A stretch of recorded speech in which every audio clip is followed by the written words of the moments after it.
ओम शांति दोस्तों। आज हम बात करने वाले हैं पवित्रता के सब्जेक्ट पे, प्योरिटी पे। दोस्तों, प्योरिटी को अगर दो मोटे मोटे भागों में बांटा जाए तो दो तरह की प्योरिटी होती है। एक मन की पवित्रता, एक तन की पवित्रता। तन की पवित्रता को लोग फिर भी प्रैक्टिस कर लेते हैं, लेकिन मन की प्योरिटी पे कंट्रोल नहीं कर पाते हैं। तो दोस्तों, पहले हम बात करेंगे मन की पवित्रता की तरफ। कि मन की पवित्रता में सबसे पहला जो सब्जेक्ट होता है वो होता है सब व्यर्थ संकल्पों पे। हमारे व्यर्थ संकल्प जो है हमारी सबसे बड़ी इम्प्योरिटी है। जितने हमारे वेस्ट थॉट चलते हैं, नेगेटिव थॉट चलते हैं, हमें उनको ख़त्म करके उसकी जगह पर पॉजिटिव थॉट्स को क्रिएट करना और किसी के बारे में कोई भी व्यर्थ संकल्प न चलाना या वैसे व्यर्थ की बातों को सोचते रहना या कोई भी काम करने से पहले नेगेटिव थॉट क्रिएट करना, ये हमारी मन की अपवित्रता है। और ये इतना इजी सब्जेक्ट नहीं है, इस पर कंट्रोल पाना, इसके लिए बहुत प्रैक्टिस की ज़रूरत होती है। और दूसरे तरीके की पवित्रता जो होती है वो होती है दूसरों से ईर्ष्या, द्वेष, घृणा आदि करना। ये हम जब किसी से ईर्ष्या, द्वेष, घृणा आदि करते हैं तो ये इसके पीछे हमारे मन की इम्प्योरिटी होती है। किसी के प्रति हमने कोई व्यर्थ भावना अपने मन के अंदर रखी हुई है, व्यर्थ संकल्प क्रिएट किया है, जिसके कारण हम किसी से घृणा करते हैं। उसने मुझसे कई साल पहले कुछ कहा, मैं उसका बोझ, उसकी गांठ मन में लेके बैठा हूँ और उसके कारण मेरा मन उससे सदा ही घृणा करता है, उससे नफरत करता है। मैं उसको कभी क्षमा नहीं करूँगा या क्षमा नहीं करूँगी। ये भावना, नफरत की भावना, ये सब गांठें जो हमने बांधी हैं, जब तक इन गांठों को हम नहीं खोलेंगे तब तक हमारे मन की प्योरिटी सिद्ध नहीं हो सकती। और मन को पवित्र करने का सबसे जो इम्पोर्टेंट टूल है और वो है परमात्मा की याद। तीसरा सब्जेक्ट हमारा है परमात्मा की याद का। तो परमात्मा की याद के द्वारा ही हम मन को प्योरीफाई कर सकते हैं। जब हम परमात्मा की याद में रहते हैं, परमात्मा से जब हमारा कनेक्शन होता है, तो परमात्मा से जो शक्तियाँ मिलती हैं, किरणें मिलती हैं, उसके द्वारा हमारी आत्मा शुद्ध हो जाती है, साफ हो जाती है। जैसे सोना में खोट पड़ी हो और उसको अग्नि में जैसे गर्म किया जाता है तो 24 कैरेट का सोना निकल आता है, ऐसे आत्मा भी हमारी विकारों में पड़ के अपवित्र हो गई है।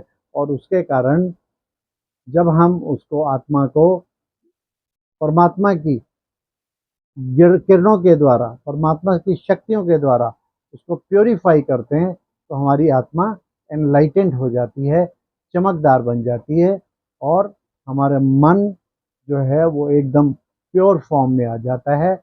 और जब परमात्मा से शक्तियाँ मिलती हैं तो हर तरीके का किचड़ा जो मन के अंदर है वो निकल जाता है। फिर उसमें दोनों तरह के किचड़े, चाहे वो वेस्ट थॉट्स हों, चाहे वो व्यर्थ संकल्प हों, चाहे वो हमारे घृणा, द्वेष आदि की भावना हो, ये सब अपने आप निकल जाता है। इसीलिए कहा जाता है कि अमृत वेले उठकर अगर हम परमात्मा को याद करें तो हमारा सारा दिन एनलाइटेंड रहता है, फ्रूटफुल रहता है, खुश रहता है हमारा मन और हम सारा दिन अच्छे विचारों के साथ रहते हैं, आनंद की अवस्था में रहते हैं। तो दोस्तों, जैसे अगर आप बैटरी किसी को चार्ज कर लेते हैं, इन्वर्टर की बैटरी चार्ज करें, कार की बैटरी को चार्ज करें, स्कूटी की बैटरी को चार्ज करें, तो वो सारा दिन आपकी बैटरी चलती रहती है एक बार फुल चार्जिंग के बाद। उसी प्रकार हम अगर सुबह सुबह अपनी बैटरी को चार्ज कर लेते हैं, आत्मा रूपी बैटरी को, तो फिर सारा दिन हमारी बैटरी चार्ज होकर और फिर उमंग उत्साह के साथ हम सारा कार्य कर पाते हैं और थकावट और चिड़चिड़ापन हमारे अंदर महसूस नहीं होता है, क्योंकि हमारे अंदर शक्ति भरी हुई होती है। अब दूसरा सब्जेक्ट पे हम आते हैं, तन की पवित्रता। तन की पवित्रता में मुख्य तरीके से सबसे पहला जो सब्जेक्ट हम लेंगे वो लेंगे भोजन का। भोजन की पवित्रता सबसे इम्पॉर्टेंट है, क्योंकि भोजन हम जो खाते हैं उसका प्रभाव हमारे मन पे सीधा पड़ता है। अगर हम नॉन वेजिटेरियन फूड, तामसिक भोजन जैसे लहसुन, प्याज आदि खाते हैं तो ये हमारे मन में उत्तेजना को क्रिएट करता है, और नॉन वेजिटेरियन फूड दूसरे जीवों के प्रति दया की भावना को हमारे अंदर खत्म करता है और नेगेटिव वाइब्रेशंस को हमारे अंदर क्रिएट करता है। और अगर हम नॉन वेजिटेरियन फूड खाते हैं, तामसिक भोजन खाते हैं, तो परमात्मा से हम कनेक्ट भी नहीं कर सकते, क्योंकि हम इम्प्योर बॉडी के साथ, इम्प्योर भोजन के साथ जी रहे हैं, और इम्प्योर के साथ परमात्मा कभी कनेक्ट नहीं हो सकता। हम चाहे जितनी भक्ति कर लें वो ऊपरी तौर पे है, लेकिन हमारे मन में कभी भी वो शक्ति नहीं भर सकती अगर हम नॉन वेजिटेरियन फूड खाते हैं, इम्प्योर फूड खाते हैं। इम्प्योर फूड में होटल का भोजन भी आ जाता है। हमारे आजकल ट्रेंड चल पड़ा है कि हम परिवार का भोजन, घर का भोजन, माँ के और पत्नी और बहन के हाथ का भोजन छोड़कर और शौकिया हफ्ते में 1 या 2 बार होटल में खाने जाते हैं। और होटल में खाने जाते हैं तो होटल का भोजन किस भावना के साथ बनाया जाता है? प्रॉफिट की भावना के साथ। आप खाइए, हम कमाएं, और उसमें भी वो कोशिश करते हैं कि किस तरीके से ज़्यादा प्रॉफिट आपसे कमाया जाए। उसमें गंदी मंदी सब्जियां भी डाल देते हैं। बनाने वाला व्यक्ति भी स्वच्छ है कि नहीं है, वो किस मानसिक अवस्था के साथ भोजन बना रहा है। वो प्यार के साथ तो यकीनन नहीं बना रहा होगा, उसके अंदर भी कोई मन में कलेश चल रहा है, कोई टेंशन है, परिवार का है टेंशन है, कोई चिंता है। वो चिंता और परेशानी, उसके वाइब्रेशंस उस भोजन में के साथ साथ आपको परोसता है, और वही भोजन हम स्वाद ले खा कर लेकर उंगलियां चाट कर खाते हैं, फास्ट फूड खाते हैं। ये सारा इम्प्योर भोजन है, ना सिर्फ स्थूल रूप में बल्कि सूक्ष्म रूप में, सटल फॉर्म में भी ये इम्प्योर भोजन है। तो भोजन के प्रति पहली पवित्रता जो हम तन की प्योरिटी के बारे में बात करते हैं, और दूसरी आती है तन की स्वच्छता। जैसे हम तन को साफ रखें, रोज समय पर स्नान करें। जरा भी शरीर में अगर किसी तरीके की अस्वच्छता आती है तो स्नान करें। शौच जाते हैं तो शौच जाने के बाद हमें स्नान करना चाहिए, ताकि इम्प्योरिटी हमारी बॉडी में कहीं भी छू भी ना जाए। अगर हम उस परमात्मा के साथ कनेक्ट करना चाहते हैं, तन और मन दोनों की पवित्रता बहुत ज़रूरी है। तो तन की स्वच्छता के बारे में भी ध्यान देना बहुत ज़रूरी है। और तीसरा सब्जेक्ट है संबंधों की पवित्रता। हम संबंधों की पवित्रता की तरफ ध्यान नहीं देते। हम संबंधों को जैसे खींचते हैं, जैसे तैसे उसको घसीट कर चलते हैं। संबंधों में हम प्योरिटी नहीं रख पाते। अगर हम साफ सुथरे रहें, संबंधों में अपनी तरफ से क्लियर रहें, और संबंधों में किसी तरीके का दुराव ना रखें, यानी ऊपर से तो हम मीठे हैं लेकिन अंदर उसके प्रति हमारे अंदर घृणा की या नेगेटिव थॉट की भावना है, तो वो संबंधों की पवित्रता नहीं रह पाएगी। तो हम मुंह से भी मीठा मीठा बोलें, पवित्रता से उसके साथ व्यवहार भी करें, और मन से भी उतने साफ रहें। और इसके बाद आती है दृष्टि की पवित्रता। हम अपनी दृष्टि को कितना पवित्र रखते हैं। अक्सर हमने देखा है कि लोग 60-60 साल, 70-70 साल की व्यक्ति, उनकी उम्र हो जाती है, लेकिन वो फिर भी दूसरों के प्रति अच्छी दृष्टि नहीं रखते। देह भान उनमें कूट कूट कर भरा रहता है।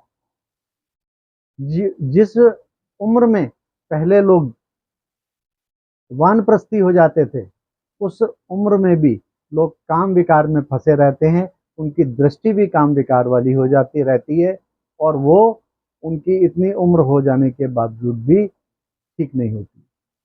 और ये खाली बुजुर्गों के लिए ही नहीं है, किसी भी उम्र के व्यक्ति के लिए दृष्टि की पवित्रता बहुत जरूरी है। अगर आपकी दृष्टि पवित्र नहीं है तो आपकी दृष्टि से जो भी कुछ आप कैप्चर करते हैं वो आपके डायरेक्ट माइंड में जाता है, और माइंड में वेस्ट थॉट या नेगेटिव थॉट्स क्रिएट करता है। तो दृष्टि पे भी हमारा कंट्रोल बहुत ज़रूरी है, उसकी पवित्रता बहुत ज़रूरी है। आजकल ये दृष्टि की पवित्रता सबसे ज़्यादा जो है वो मोबाइल के थ्रू हमारे मन में आती है। हमारा माइंड इम्प्योर सबसे ज़्यादा ये टूल कर रहा है। इसमें हमारी दृष्टि ना चाहते हुए भी सामने कोई ना कोई ऐसी वीडियो पिक्चर आ जाती है जो हमारे माइंड को दूषित करती है, और उसके आधार पर हमारे माइंड में फिर वेस्ट और नेगेटिव थॉट्स क्रिएट होते हैं। तो हमें दृष्टि की पवित्रता की तरफ भी ध्यान देना बहुत ज़रूरी है। फिर एक आती है वाचा की पवित्रता। ये भी तन की पवित्रता में बहुत इम्पॉर्टेंट है। हम मुख से जो बोल रहे हैं वो मीठा बोलें। कहते हैं कम बोलो, मीठा बोलो, धीरे बोलो। तो ये अपने ऊपर कंट्रोल रखना ज़रूरी है कि हमारी भाषा संयम वाली हो, ना हम बहुत ज़ोर ज़ोर से बात करें, ना बहुत धीरे धीरे बात करें। एक नॉर्मल तरीके से बात करें, और उसमें हमारा कंट्रोल होना चाहिए अपने ऊपर, ताकि हम दूसरों पर अच्छा प्रभाव डालें। और उसके लिए वो हम दूसरों पर अच्छा प्रभाव तभी डाल सकेंगे जब ये हमारे भीतर से संयमित तरीके से निकलेगा। ऊपर के कंट्रोल से हम ज़्यादा समय तक कंट्रोल नहीं कर सकते, लेकिन अगर हमने मन को कंट्रोल कर लिया है तो ये हमारी दृष्टि, वाचा, कर्मणा, ये सारा कुछ हमारा प्योर हो जाता है, हमारे कंट्रोल में आ जाता है। और इनसे last but not the least वो है ब्रह्मचर्य का पालन।